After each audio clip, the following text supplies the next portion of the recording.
Self love, নিজেদেরকে কিভাবে ভালোবাসবো, নিজের প্রতি ভালোবাসা কিভাবে বাড়াবো, সেটাই তো আসল জীবনে।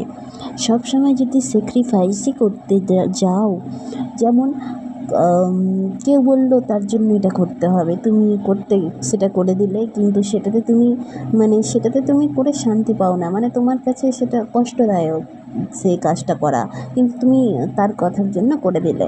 সেটা কি হলো, আমরা নিজেদেরকে গুরুত্ব দিলাম না, তার কথাটাই আমাদের কাছে বেশি গুরুত্বপূর্ণ হয়ে উঠলো, তাই জন্য আমরা তার কাজটা করে দিলাম।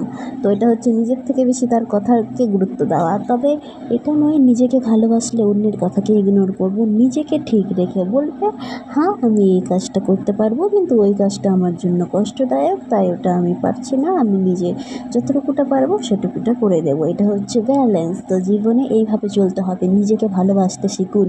নিজেকে একটু একটু করে ভালোবাসলে আমরা জীবনে অনেক বেশি হাসি খুশি এবং জীবনটা অনেক সুন্দরভাবে কাটাতে পারবো।